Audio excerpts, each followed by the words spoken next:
الله لا حول ولا قوة إلا بالله العلي العظيم. أعوذ بالله من شر الشيطان اللعين الرجيم. بسم الله الرحمن الرحيم.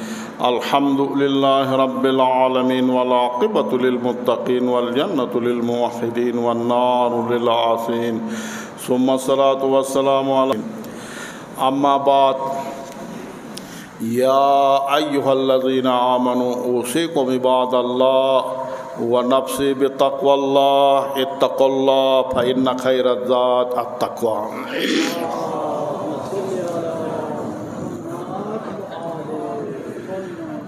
میرے محترم مومنین، بار دیگر سب سے پہلے اپنے آپ سے، پھر آپ بہترین متقی پرہیزگار مومنین سے تقوی الہی کی سفارش و گزارش کی جاتی ہے.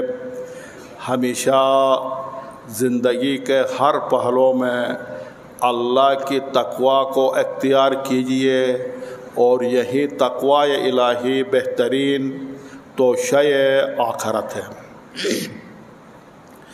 میرے محترم مومنین، ارشاد خداوندی ہے واتقوا اللہ حق تقاتہ. واتقوا اللہ، اللہ کی تقوی کو اپناؤ، حق تقاتہ، جس طرح اللہ کی تقوی اپنانے کا حق ہے، یعنی واقعی حقیقی تقوی کو اپناؤ. یہ ارشاد خداوندی ہے. واتقوا اللہ، اللہ کی تقوی کو اپناؤ، تقوی دار بن جاؤ.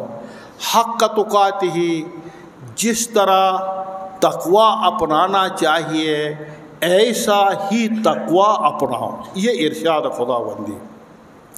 ظاہر ہے تقوی کی اس سے قبل بھی کئی دفعہ آپ کی خدمت میں عرض کیا گیا ہے. تقوی کا کلی معنی یہ ہے کہ محرمات سے اپنے آپ کو بچانا، واجبات کو، فرائض کو انجام دینا، یہ تقوی ہے. اور اسلام کا بنیاد 5 چیزوں کے اوپر رکھا گیا ہے، اور یہ 5 چیزیں تقوی کا بنیاد ہے، اسلام کا بنیاد ہے. کون سی چیز ہے؟ بنی الاسلام علی 5. اسلام کا بنیاد رکھا گیا ہے 5 چیزوں کے اوپر. ان میں سے سب سے پہلی الصلاۃ، نماز، والصوم، روزہ، والحج، حج، والزکوٰۃ، زکوٰۃ، والولایۃ، 5واں محبت اہل بیت. لیکن ابتدائی اسلام میں، صدر اسلام میں یہ 5 چیزیں نہیں تھی. لوگوں سے تقوی کی بنیاد یہ 5 چیزیں نہیں تھی، بلکہ صدر اسلام میں کیا تھا؟ یہی جملہ تھا، قولوا لا الہ الا اللہ تفلحون. تم کہو لا الہ الا اللہ کہو، تفلحون، تم فلاح پاؤ گے، کامیاب ہو جاؤ گے، تم محبوب خدا ہو جاؤ گے، تم متقی ہو جاؤ گے، مستحق کے جنت ہو جائے. کون سا جملہ تھا؟ ایک جملہ تھا، لا الہ الا اللہ. یہ قرآن کی آیت ہے، قولوا لا الہ الا اللہ تفلحون. بس لا الہ الا اللہ پڑھا تو آپ کامیاب ہیں. یہ ابتدا میں یہی چیز تھا، کوئی اور قیود نہیں تھے. کیوں؟ اس لیے اس زمانے میں بت پرستی تھی، اور بت پرستی سے نکلنا بہت مشکل تھا. بتوں کو چھوڑ کر بتوں کو ٹھوکر مارنا، بتوں کو رون ڈالنا بہت مشکل تھا. اس لیے اسلام نے، خدا نے فرمایا اے میرا حبیب ان سے کہو تم لوگوں نے بت کو چھوڑ کر اپنے رب کی طرف آ گیا لا الہ الا اللہ کا تو آپ کامیاب ہیں. اس وقت بت پرستی سے نکلنا بہت مشکل تھا. ابھی ہم خوش ہیں, ہم بت پرست نہیں ہیں. لیکن ابھی ہمارے زمانے میں, اس زمانے میں صدر اسلام میں بت پرستی تھی. اب ہمارے دور میں, ہمارے زمانے میں نفس پرستی ہے, ذات پرستی ہے. اب اس نفس پرستی سے نکلنا, ذات پرستی سے نکلنا, اس بت پرستی سے نکلنے سے بھی زیادہ مشکل ہے.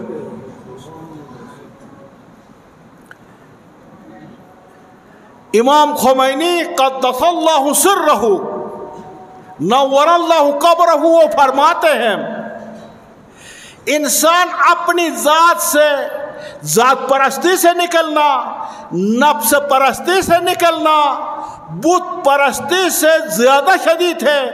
اور امام نے فرمایا ہے کہ بتوں کا باپ, سب بتوں سے بڑا بت انسان کا نفس پرستی ہے. سب بتوں کا باپ انسان کی ذات اور نفس پرستی ہے.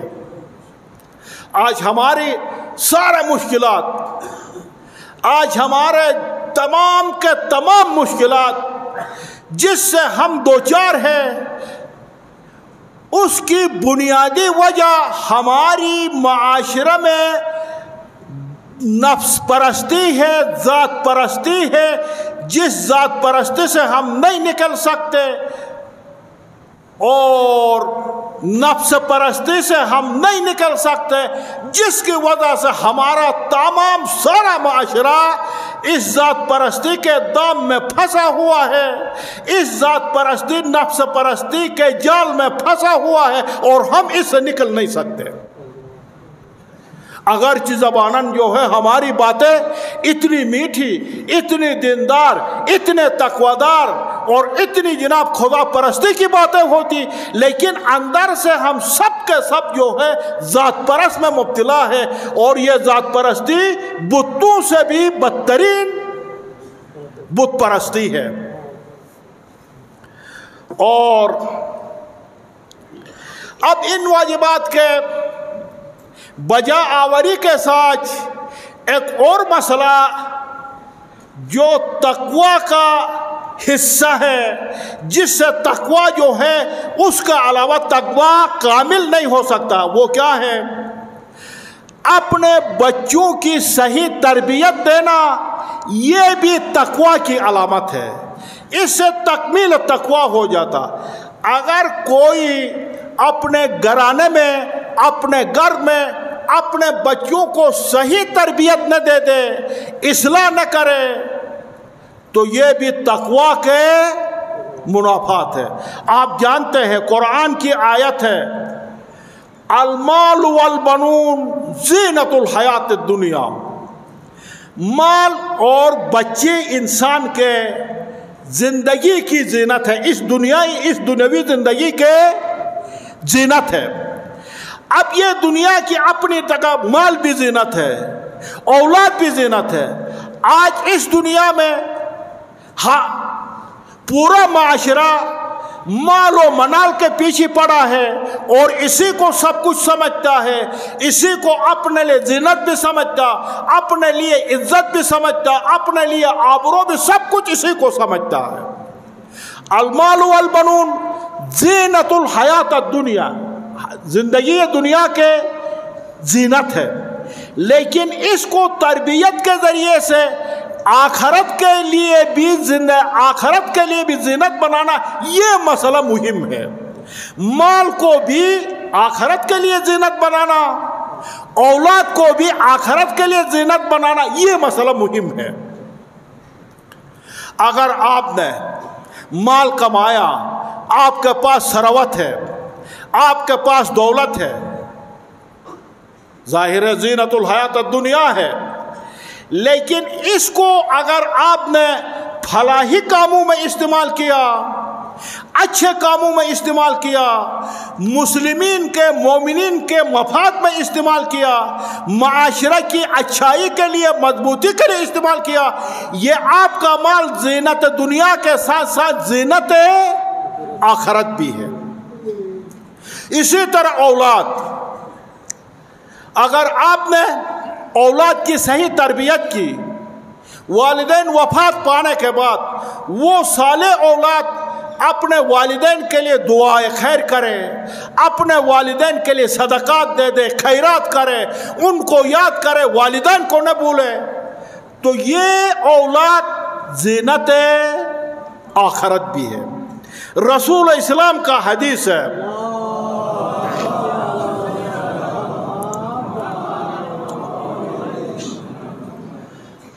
اولادنا اقبادنا، قبض سے اقباد جگر، اولادنا اقبادنا، اولاد انسان کے جگر ہوا کرتی ہے، ہماری اولاد ہمارے جگر ہے، اولادنا انسان کی اولاد، ہماری اولاد اقبادنا انسان کے جگر ہے۔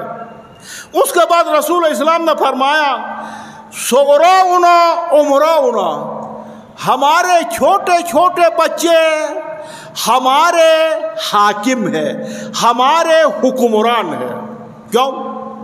اس لیے آپ جب گھر سے نکلتے تو ہر کوئی کسی کے گھر میں چھوٹا بچہ ہو تو وہ حکم دے دیتا ہے، میرے لیے آتے وقت فلانی چیز کو لے کر آ جاؤ، فلانی چیز کو لے کر آ جاؤ، فلانی چیز کو لے کر آ جاؤ۔ یہ کیا ہے؟ حاکم ہے۔ چھوٹے بچے صغراؤنا عمراؤنا، چھوٹے بچے ہمارے عامر ہیں، ہمارے حکمران ہیں، جاتے وقت بھی حکم دیتے، جب آپ واپس آتے اگر ان کی فرمائش آپ نے پورا نہیں کیا، کوئی چیز لے کر نہیں آیا، پھر بادشاہوں کی طرح حاکم کی طرح پوچھتے وہ چیز ہمارے لیے کیوں لے کر نہیں آیا، پھر تفتیش کرتے، پوچھتے۔ بس ہمارے چھوٹے بچے ہمارے حاکم ہیں۔ کبارنا آداؤنا، ہمارے بڑے بچے جب بچے بڑے ہو جاتے، آداؤنا وہ پھر ہمارے دشمن بن جاتے ہیں۔ بچے بڑے ہونے کے بعد دشمن بن جاتے۔ کیسے دشمن بن جاتے؟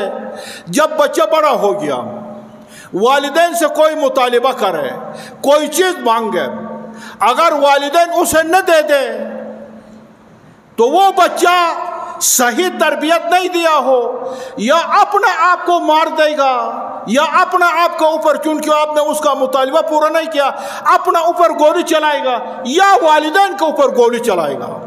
آداؤنا، جب بڑے ہو جاتے تو دشمن ہو جاتے۔ یا بچے بیٹی بیٹا شادی کرنا چاہتے،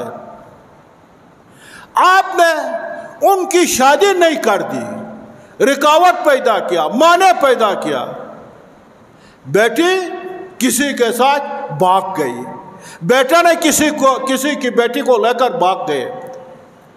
کبارنا آداؤنا، وہ ہمارے دشمن ہیں۔ اب ایک بیٹی بھاگ جائے تو انسان کی آبرو کا بھی دشمن، عزت کا بھی دشمن، خاندان کا بھی دشمن، اور اس نے اپنے وہ بچے نے جو لے کر گیا ایک دشمنی پیدا کی، خاندان در خاندان۔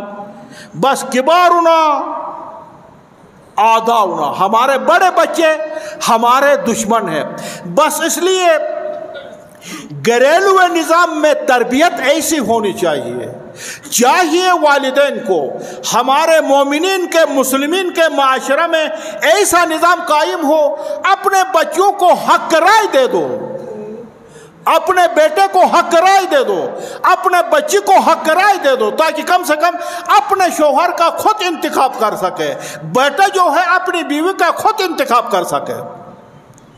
اور ظاہر ہے اگر ہمارے ماحول گٹھن ہو، جس کے لیے آزادی نہ ہو، اس کے حق کے اظہار رائے نہ ہو، ظاہر ہے بچی بھاگ جائے گی۔